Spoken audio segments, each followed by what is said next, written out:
Itu diterapkan dalam teknologi. Jadi apa? Kalau starter mobil, starter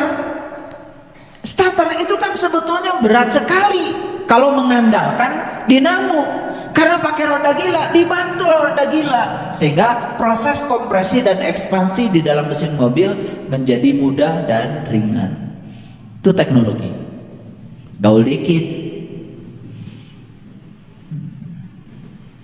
Makanya yang namanya massa itu ukuran kemalasan suatu benda terhadap gerakan. Makanya orang yang massanya 50 kilo beda dengan massanya 150 kilo. Berat kan? Gitu. Jadi kalau misalnya massa tubuh kita terlalu berat, boro-boro kita berkarya untuk orang lain, bahwa diri aja sudah berat. Maaf. Makanya belajar spiritual itu cirinya lihat saja badan. Maaf ya. Jadi kalau belajar spiritual badan saja sudah besar gitu, gimana ngurus orang? Ngurus sendiri aja sudah berat. Bangun berat, berdiri berat, olah nafas berat, jalan berat. Jadi ibarat mau naik gunung, badannya sendiri sudah jadi beban bagi dirinya sendiri. Karena kalau masanya makin besar, pengalinya kan tetap 10. Percepatan gravitasinya tetap 10 bagi siapapun. Yang menyebabkan gaya tarik bumi terhadap dia besar, itu kan masanya dia yang terlalu besar. Makanya saya menganjurkan semua murid saya harus langsing. Makanya nanti yang gendut-gendut harus olahraga. Gak bener itu. Iya. Makanya yang menentukan tubuh Anda seperti apa? Jawab. Apa? Apa? Yang menentukan tubuhmu bentuknya apa? Siapa penentunya? Apa? Mulutmu.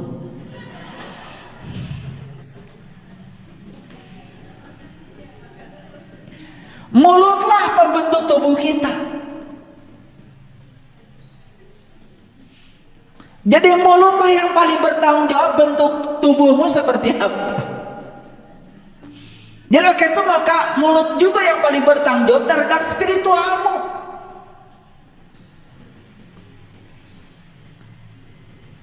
Mulutmu tidak berhenti makan, udah gitu tidak berhenti ngomong lagi. Wah. Nah, hukum Newton yang ketiga adalah aksi sama dengan min reaksi. Jadi sebetulnya hukum Newton itu bukan buatan Newton.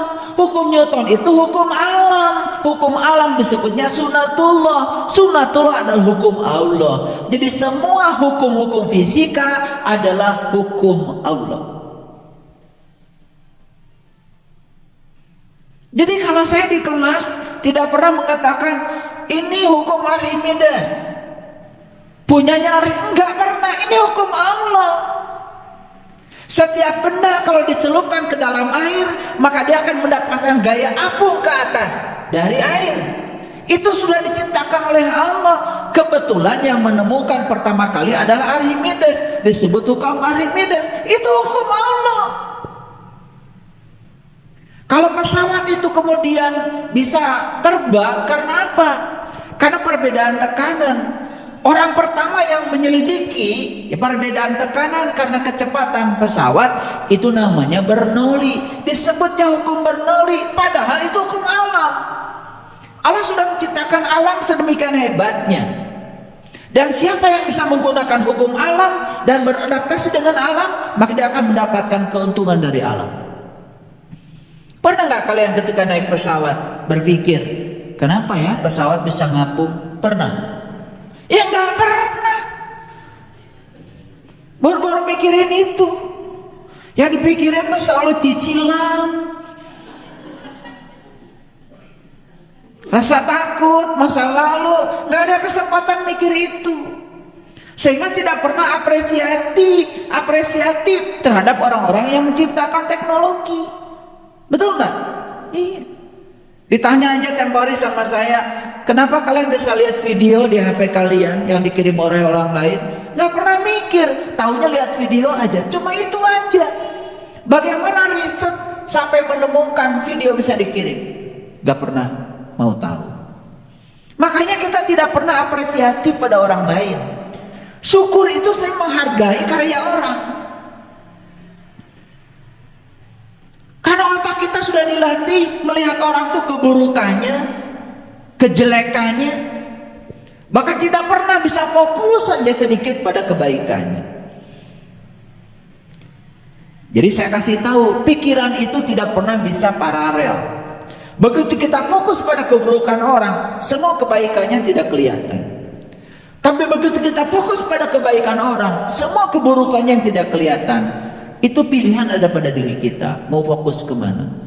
Karena pikiran tidak pernah bisa paralel. Pikiran itu berpikirnya seri, satu-satu. Makanya surga dan neraka itu kan sebetulnya fokus. Ketika Anda berfokus pada keburukan orang, Anda menciptakan neraka bagi diri Anda. Tapi ketika Anda berfokus pada kebaikan orang, lupa sama keburukannya, Anda sedang menciptakan surga bagi diri Anda. Makanya surga dan neraka bukan soal geografis, tapi itu masalah psikologis. Dan surga dan neraka bukan ciptaan Allah, ciptaan kamu sendiri. Tergantung fokus pikiranmu. Itulah pentingnya kita melatih pikiran kita supaya tetap waras.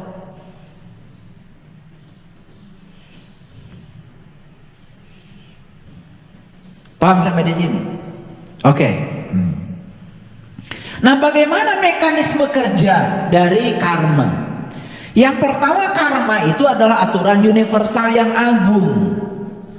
Dan karma bekerja berdasarkan aksi reaksi, tabur tuai, sebab akibat. Apa yang keluar itu yang akan kembali. Nih, lihat saya semua.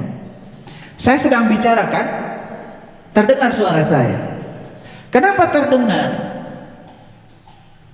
Apakah yang mendengar kalian saja atau saya juga? Kenapa saya bisa mendengar suara saya pada saat mengeluarkan suara? Karena suara ini gelombang mekanik. Keluar dari mulut saya adalah getaran yang berambat lewat medium. Mediumnya adalah udara. Salah satu sifat gelombang adalah reflection. Dapat direfleksikan, dapat dipantulkan. Kenapa saya mendengar?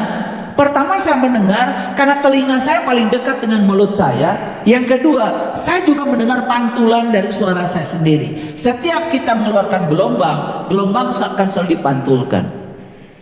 Itu yang namanya gema. Makanya hidup itu adalah gema. Apa yang kau keluarkan, itu yang akan memantul pada dirimu. Ketika kamu merendahkan siapapun orang lain dengan julukan-julukan yang mengikuti kebencianmu sendiri, ingat, itu bukan buat orang lain, buat dirimu sendiri. Kan kita kadang-kadang kalau benci pada orang, sering mengutarakan kata-kata kotor pada orang itu, sangat merendahkan. Dengan sebutan sama, ingat, itu bukan buat orang. Kan orangnya juga tidak bersama kita. Itu buat kita. Jadi sebetulnya tidak ada buat orang lain, semua buat diri kita sendiri. Semua kebaikan tidak ada buat orang lain, buat diri kita. Dan semua keburukan pun tidak dibuat orang lain, buat kita. Hati-hati dengan pikiran, kata-kata, dan tindakan kita. Karena apa? Lingkungan kita mencerminkan diri kita. Diri kita juga mencerminkan lingkungan kita. Jadi sebenarnya kita dengan lingkungan itu ya ada refleksi. Jadi kalau saya jelaskan kenapa kita bisa melihat bayangan kita di cermin, itu refleksi. Kalau saya jelaskan pasti pusing. Walaupun tiap hari bercermin, mekanisme fisikanya tidak sederhana. Karena ketika tubuh kita berdiri depan cermin, tubuh kita itu sebetulnya memancarkan sinar. Nah, sinar itu datang ke cermin dengan sudut datang tertentu. Di situ ada yang namanya hukum Snellius. Makanya cermin dibuat permukaannya sehalus mungkin agar apa? Sudut datang sama dengan sudut pantul. Nah, pantulan dari sinar kita diperpanjang ke dalam, itu yang jadi bayangan kita. Maka yang terbentuklah bayangan di cermin.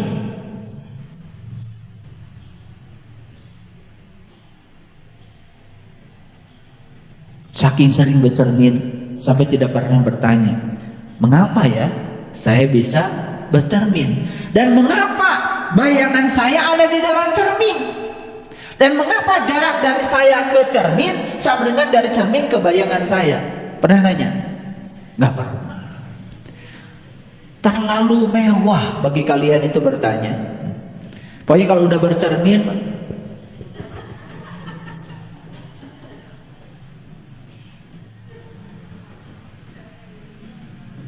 jadi banyak sebetulnya peristiwa alam yang tidak kita pertanyakan. Saking apa? Saking kita sudah terjebak dalam apa? Mohon maaf ya, inersia pikiran. Pikiran kita itu sudah tidak ada daya kritisnya, sehingga pertanyaan itu tidak pernah muncul. Atau gini, suara saya kalau pakai mic ini terdengar lebih keras, bukan? Pernah tanya? Gimana mekanisme rangkaian elektronik sehingga suara saya yang kecil bisa dibuat menjadi besar? Makanya ada yang namanya amplifier. Amplify itu bukan bahasa Inggris, dikali kan? Amplify itu kan dikali. Jadi suara saya itu dikali oleh apa? Oleh rangkaian elektronik. Nah sekarang pernah lihat gak rangkaian elektronik kan seperti apa supaya suara saya jadi keras? Pernah? Boro-boro ingin tahu. Paling kalau udah nyanyi aja. Makanya saya kalau, mohon maaf ya, saya kemarin ngasih ujian sidang mahasiswa skripsi. Judulnya itu rangkaian listrik arus searah. Udahlah, penelitian macam-macam. Saya bilang sama mahasiswa saya tidak tertarik untuk menguji skripsi Anda tentang riset Anda. Saya cuma tertarik untuk bertanya pada Anda, apa sih listrik itu? Cicing tuh mahasiswa. Padahal sudah riset tentang listrik. Saya tanya, nah listrik teh? Cicing, nangtu. Saya cuma tanya apa listrik itu. Saya masih ingat dulu saya punya dosen. Begitu dia masuk kelas pertama kali, itu kuliah listrik itu 4 SKS. Dosennya sudah meninggal. Dia cuma nulis di papan tulis, apakah listrik itu? Pergi aja 4 SKS 200 menit. Wah sudah, yang namanya kita mahasiswa kan suka sok tahu. Wah diskusi listrik itu apa, bikin definisi. Udah 200 menit datang lagi tuh. Pertama kali kuliah kelistrikan itu. Ahli listrik. Paling ditakuti kalau kuliah listrik, dia ngomong ahlinya. Saya belajar sama dia. Selesai gitu, kemudian beliau bilang, sudah diskusinya? Sudah Pak. Gimana listrik menurut Anda? Oh mahasiswa ngomong terus, dibiarkan lagi sama dia. Udah gitu dia bilang, saya 26 tahun jadi dosen listrik, sampai sekarang saya tidak tahu listrik itu apa.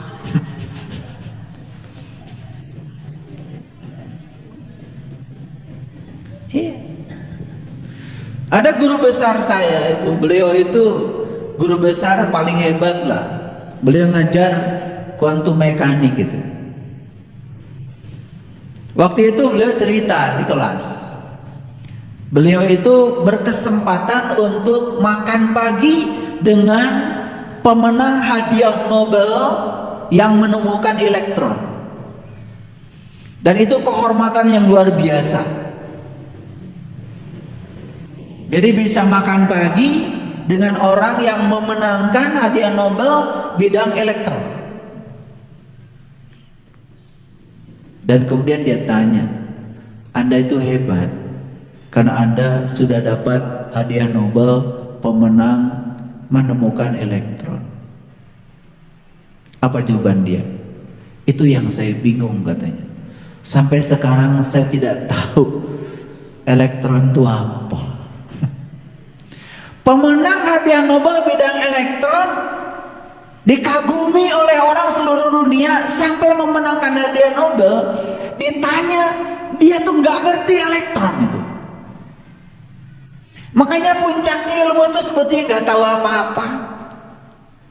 Makanya orang yang mengklaim dirinya banyak tahu, sebetulnya dia tuh nggak tahu apa-apa. Yang paling tinggi ilmunya saja mengatakan nggak tahu apa-apa. Makanya puncaknya belajar tuh nggak tahu apa-apa. Apalagi saya sudah tahu Allah, sudah ketemu Allah. Waduh, itu tanda bahwa kamu belum kemana-mana. Allah tidak dianggap satu titik gitu, yang ditemui oleh kamu di sebuah titik gitu. Bagaimana dia yang tak terbatas, kemudian dibatasi oleh pikiranmu sendiri? Tidak seperti itu. Baik ya. Jadi hukum karma yang pertama adalah aksi reaksi. Lihat saya semuanya. Saya tanya, ingin bahagia nggak kita? Bahagia itu hanya bisa ditarik oleh bahagia.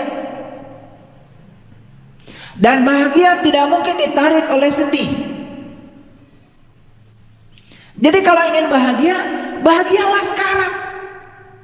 Kalau kamu sudah bahagia, maka kamu akan menarik semua hal yang membahagiakan. Syaratnya kamu bahagia. Karena hanya bahagia yang bisa menarik bahagia. Itu namanya tabur tuai.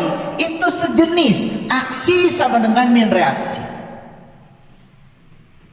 Jadi aneh, ingin bahagia tapi yang dipikirkan masa lalu yang menyedihkan,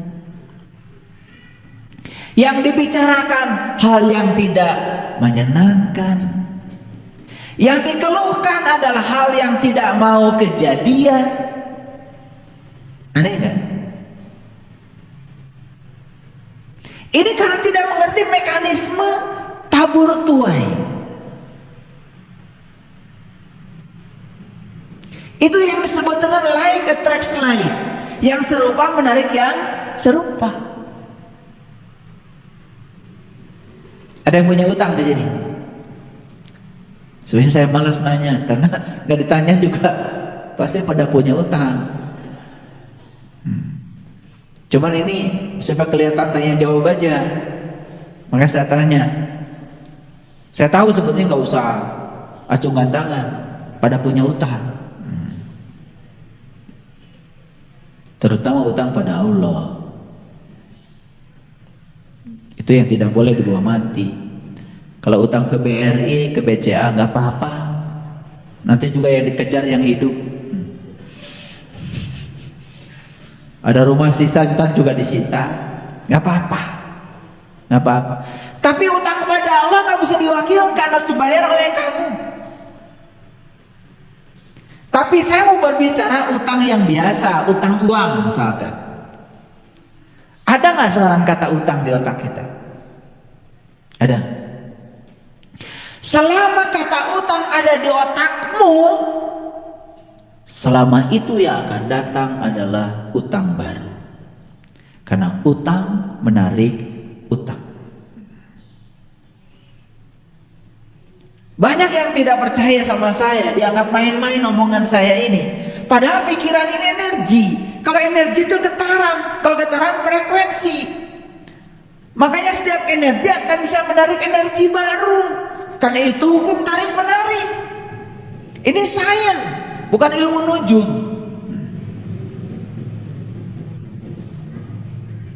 Sekarang gimana caranya melunasi utang? Cara yang pertama, mengganti kata utang di otak dengan keberlimpahan. Ganti dulu. Ganti kata utang di otakmu dengan keberlimpahan.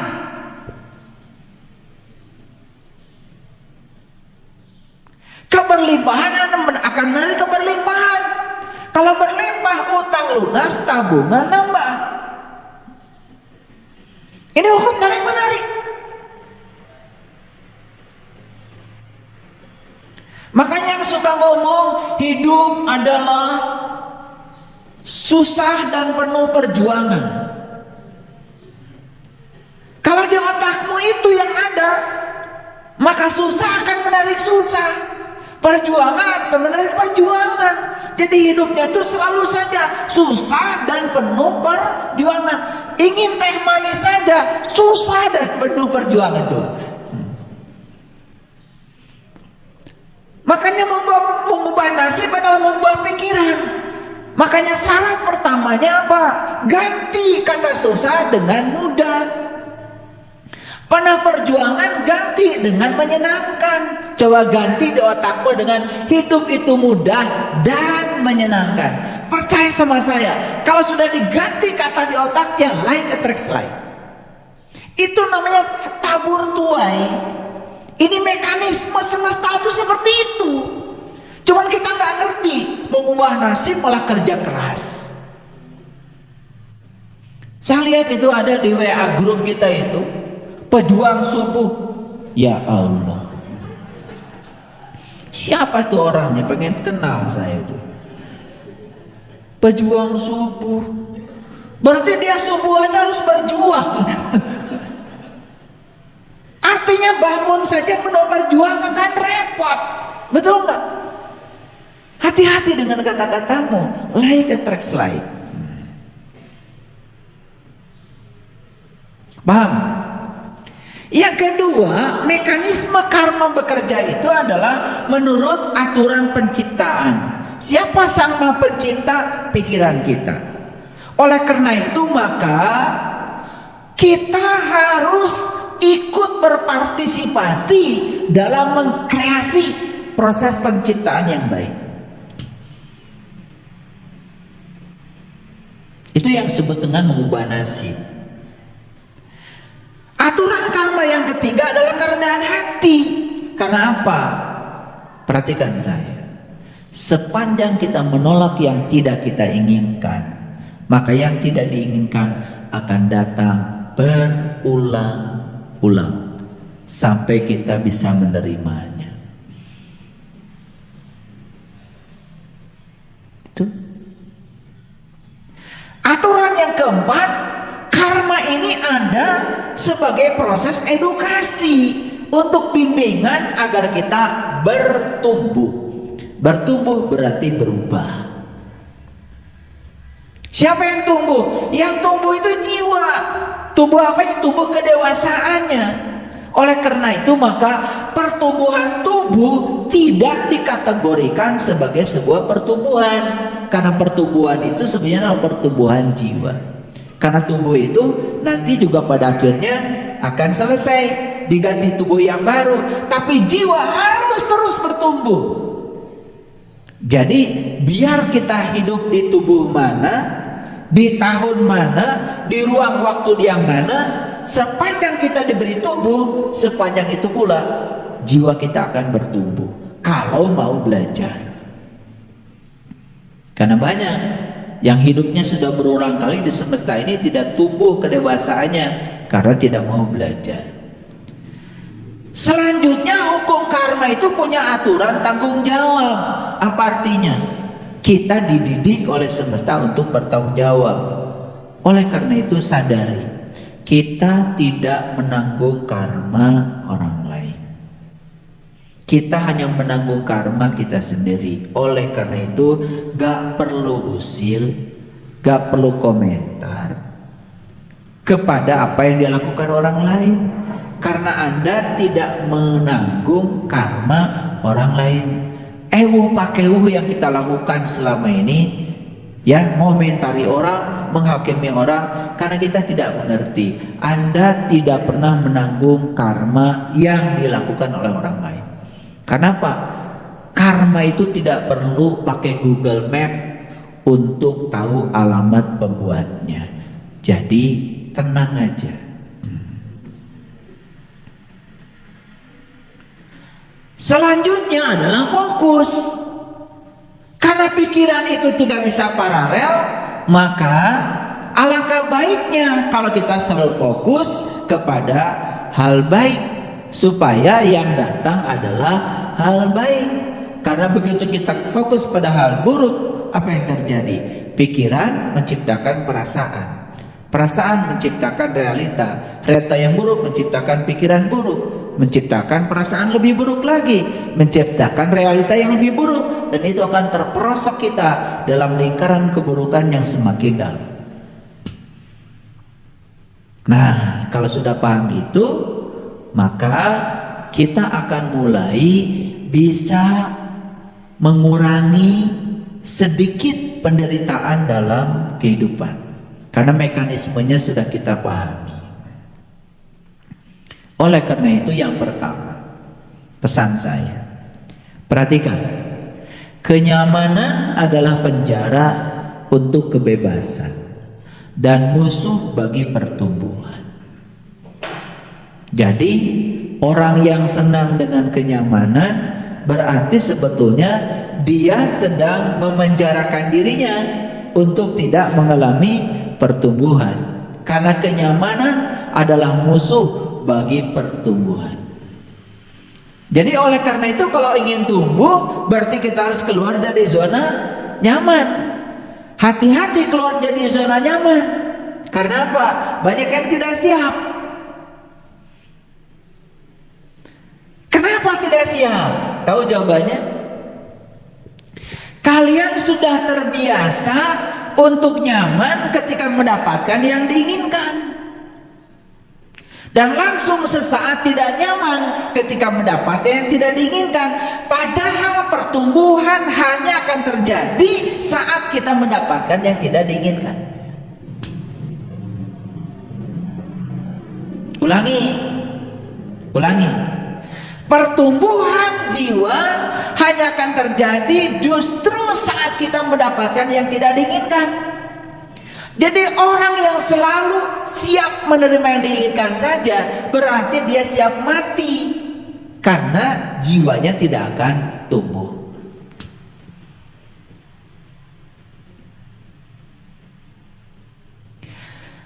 Ketika kita melangkah maju menuju pertumbuhan,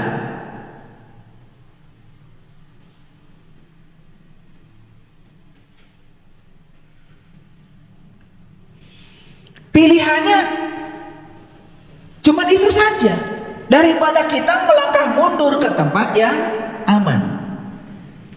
Melangkah mundur ke tempat yang aman berarti kita membunuh diri kita. Melangkah maju ke tempat pertumbuhan berarti kita sedang mengizinkan kita tumbuh. Tetapi di tempat yang itu, di situ ada zona tidak nyaman, tetapi itu tumbuh. Pilih mana? Pilih mana? Melangkah maju ke tempat yang tidak nyaman tetapi ada pertumbuhan, atau melangkah mundur ke tempat yang aman tetapi kita mati? Pilih mana? Bohong.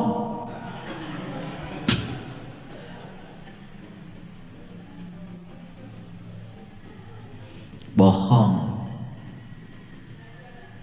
Yang terjadi nggak begitu. Begitu masuk zona tidak nyaman, pasti marah, benci, mengeluarkan kata-kata kotor, betul nggak? Menyalahkan orang. Yang terjadi itu. Padahal di situlah justru ada pertumbuhan kalau kita mau masuk ke situ. Karena pertumbuhan hanya terjadi di zona tidak nyaman. Makanya pertanyaannya, mau melangkah maju ke zona tidak nyaman tapi tumbuh, atau melangkah mundur ke tempat yang aman tetapi tidak tumbuh? Pasti jawaban kamu yang kedua. Yang pertama maksud saya. Kenyataannya yang kedua, maksudnya begitu.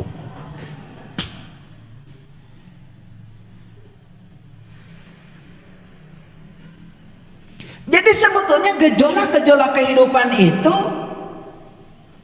Sesuatu yang tidak nyaman itu justru kalau dilihat dari kacamata semesta, itu cara semesta untuk menumbuhkan jiwa kita. Tapi setiap jiwa kita mau ditumbuhkan, kita tidak siap.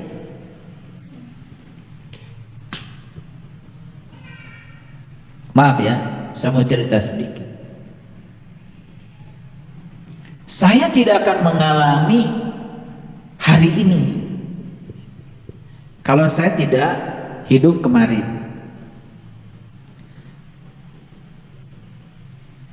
Tuh. Jadi yang mengantarkan saya ke hari ini itu siapa sebetulnya? Masa lalu kan?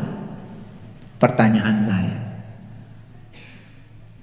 Bukankah masa lalu itu berjasa yang mengantarkan kita ke masa kini? Terus apa yang buruk dengan masa lalu? Yang buruk itu kan penilaian kita. Yang buruk itu penilaian pikiran kita. Jadi yang mengantarkan kita ke hari ini adalah semua hal yang terjadi di masa lalu. Kalau begitu, bukankah masa lalu itu berjasa mengantarkan kita menjadi kita yang hari ini? Terus apa yang salah dengan masa lalu? Ada yang salah? Yang salah apa? Yang salah pikiran kita. Penilaian pikiran kita terhadap masa lalu. Karena pikiran